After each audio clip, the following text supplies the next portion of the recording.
Thank you. Welcome, everybody. Paul here, Music Villa, downtown Bozeman, Montana. Today is a special day. We are blessed to have Laurence Juber stop by the store here. And I just happened to be in town. You did happen to be in town. You're playing the Ellen tonight. I am indeed. Yeah. That'll be an excellent show. It's a great theater, and man, we're just excited to have you here.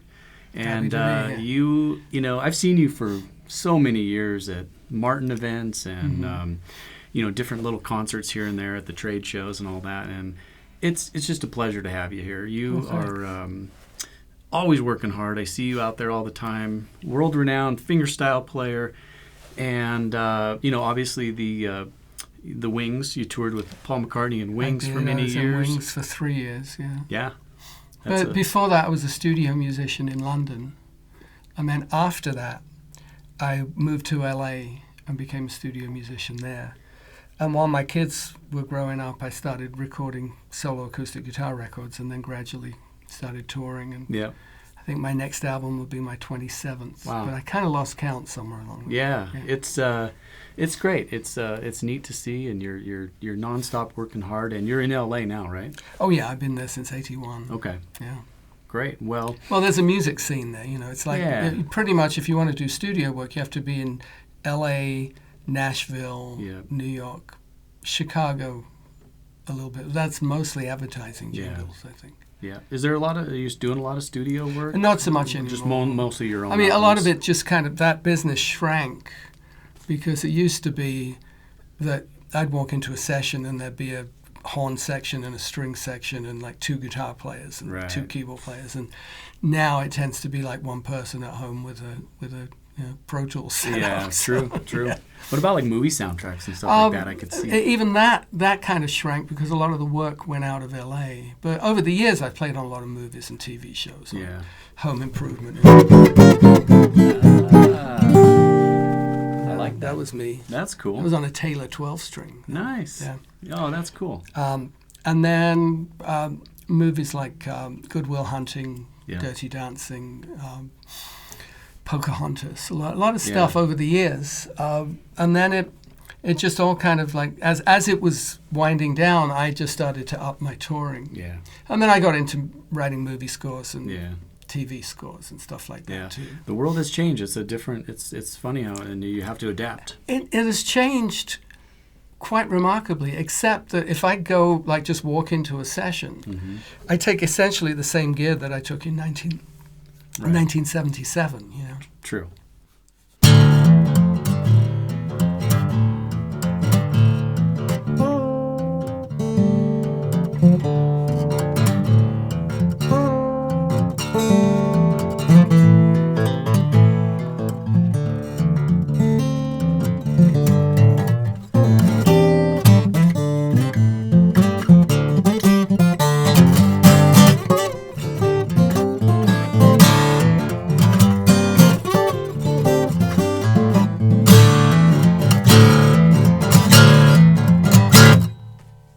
Well, speaking of gear, you have a Martin signature model. We've sold this over the years. This is the last incarnation of it.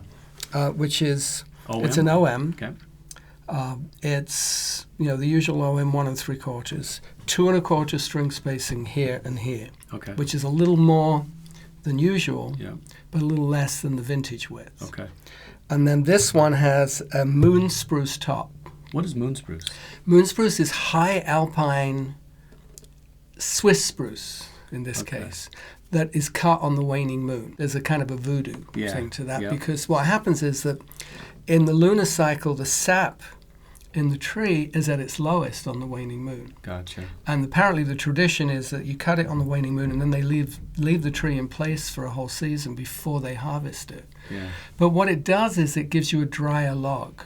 Okay. So the top is kind of like naturally aged. Yeah. The artificial way of doing it is what they call torrefication, where they suck the moisture out. Yeah. And that does an equivalent thing. But this is the more natural way. And it's a European top, so I've done a lot of my signature models have been Adirondack tops, predominantly, and I love Adirondack. But European spruce has I liken the difference between European spruce is like a kind of a plexi Marshall. Yeah. And Adirondack spruce is kind of like a blackface Fender. Right. You know, Yeah, it's yeah. like and you there's play a a lot of natural electric compression. guitar Well, too. yeah, Yeah, sure. you're In fact, I just put my 1960 SG back into circulation. Yeah. It's funny because we did a recreation of the Beatles' White Album at the Grammy Museum a few weeks ago. Yeah. And Elliot East, I played most of the acoustic stuff, Yeah. and I have a J160E, which you run that through the amp and you get that Julia. Yeah. You get that sound. It does sound like that. Because he used like a J160E through a Deluxe to Yeah. mount it. But Elliot Easton was playing an SG. John Jorgensen played a few tunes with us, played an SG. I did a couple of shows with Robbie Krieger. He was playing an SG. And then I picked up Joe Bonamassa's 1960 Les Paul, and that has the same neck because my SG is a 1960. And it's like, I miss this. Yeah. So that's now back into circulation. That's cool. Yeah. That's cool. Is that Beatles project? Is that an album that you guys No, did? it was just a one-off concert. Yeah, well, cool. we did 2 shows. Yeah. But just a bunch of Peter Asher was involved in it, and it was cool. I mean, I love the kind of the study side of it. It's like being in school where you just go deep into, in that case, the whole album. Right. And I, put all the scores on my iPad so I could, I didn't have to memorize everything. That is neat. And people do that with the Beatles gear too. They the trace I mean, exactly. I've been involved in that. We did many years ago. I did with Ken Scott, engineer for East West. We did a sample library of Beatle guitar sounds. Yeah. Guitar and bass sounds, and That's cool. I did all of those, and we brought in exactly the right amps, and as close as possible the right guitars, and then ran through an Abbey Road console and onto a 4-track machine just like they used it, for Sgt. Pepper, and it was I love that stuff, that kind of detail. I think that stuff is fun. Yeah. Cool. So back to this guitar. Oh yeah. This is the signature model. This So is and Laurence this Juber's is signature model. Guatemala rosewood Okay. back and sides. Yep. First cousin to Brazilian. Yep. If you get it out in sunlight, you can actually see a slight green Yeah. in there, like you can get with Brazilian. I didn't use Waverley tuners on this. I used Shallas that are an 18-to-1 ratio. Gotcha. It's strung with my signature retro strings, Right. Monel. And Which the I Monels, really tell us why you like the Monels. Well, That's a it's different metal, right? Two fun. Well, Monel is a nickel copper iron alloy. Okay. And was used quite extensively, like in the 30s. And then it gradually kind of got replaced by phosphor bronze and brass. Right. Although even in the 60s, I mean, Gibson were marketing Monel strings, Yeah. Mona steel. Yeah. Called. Especially on their mandolins. I know there was. I mean, you still, the old school bluegrass players would always use Monel. And there are two factors at work. One is I find that I get a much stronger fundamental note out of it. Okay. Than you do out of phosphor bronze. There's less of that kind of high-end fizz. Okay. And the other thing is they last. Yeah. They have some real longevity to them. It's a very durable metal. And, I kind of, once I developed this set with Martin, and we did a few little tweaks to it, like typically this is a true medium, or what they call medium light. 13, 17, 24, 32, 42, 56. So medium, light, medium. Gotcha. That way I got you. I can bend the that is a good G. gauge. But there's still enough flexibility that I can still bend on the upper strings too. But one of the key things we did is they normally put a 25 on a light gauge set on the G. I did a 24. But rather than doing a 13 core, I have a 14 core. So it's a fatter core with a little less winding on it. And I just find gives me a more solid tone on the G string. Nice. We're gonna have to get that gauge in. We have the Monels, but sounds like your set would be a nice gauge. My signature set. Yeah. Perfect. Well, retro. I'm a retro kind of guy. You are. I listen to music on vinyl. I shave with an old style razor blade.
what are you working on now? Is there an album right this now week that you're touring with? Right, right now I'm touring with the English/Scottish jazz guitar player Martin Taylor. Yeah. And we share the bill on that, and then we play some together, but we also play separately. I just put out a new album a couple of months ago called Touchstones, and you can't see clearly on the cover, but the guitar that I use for about half of it is an 1893 Martin 121. Oh, nice. And this is all historical. I call it the evolution of fingerstyle guitar. And I did transcriptions of music going back to 1507. Oh, wow. So lute music, Renaissance guitar, Baroque guitar, right up through the early 20th century, William Foden and Vada Orcutt Bickford, who were the two great American fingerstyle guitar players around the turn of the century. Right. And my argument there is that that fingerstyle guitar, what we call classical guitar, is really Spanish classical guitar. Right. And that all the kind of the quote founding fathers of classical guitar, like Giuliani and Saw and those players, were really fingerstyle players. Right. That there was no concept of classical guitar at that point. They wrote their own tunes, they did arrangements of popular songs, and it's just like we do today. And they toured. Yeah. And they published. And in fact, this album was really, that's the first phase of, the second phase is a book called The Evolution of Fingerstyle Guitar that Hal Leonard are putting out. And it's kind of nicely illustrated, but it's classical, what we would call classical pieces, but there's tablature there too. Right. So something like the Bach Parade.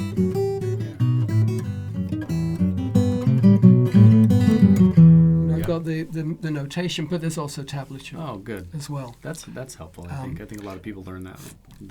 And that particular piece was recorded by Chet Atkins on an album, 1957. He did an album called Hi-Fi in Focus, and he did it on a Gretsch. He did it on electric guitar.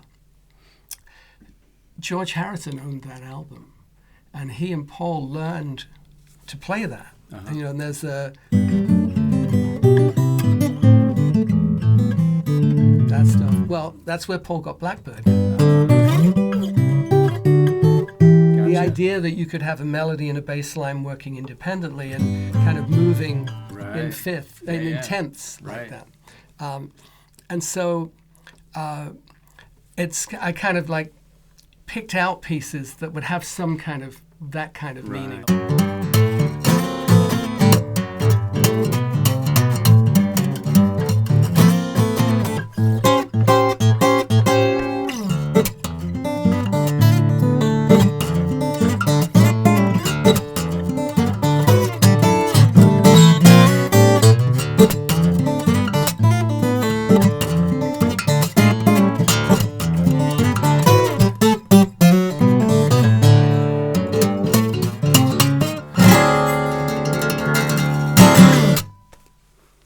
My next album I did on this guitar, it won't be out till the spring, but I recorded in one 5-hour session at Capitol.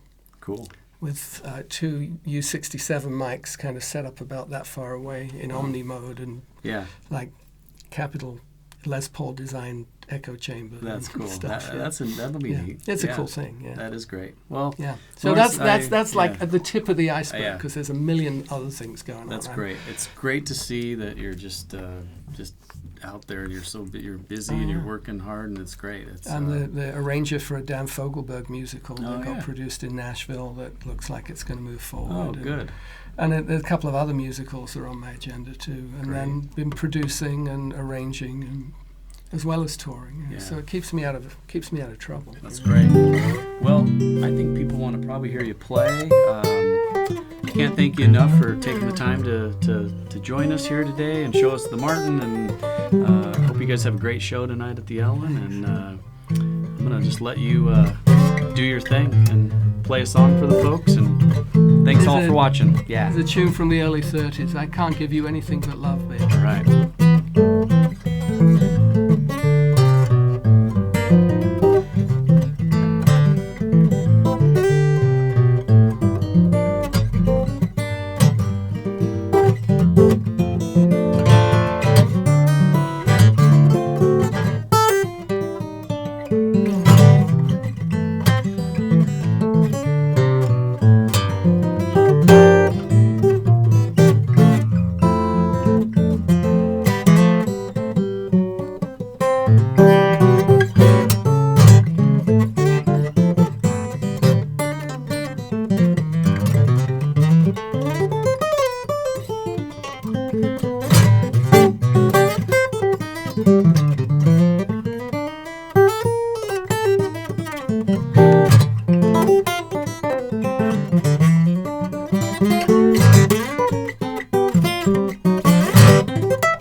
Awesome. Laurence, thank you very much. Thank you very much. You're welcome. A pleasure to have you.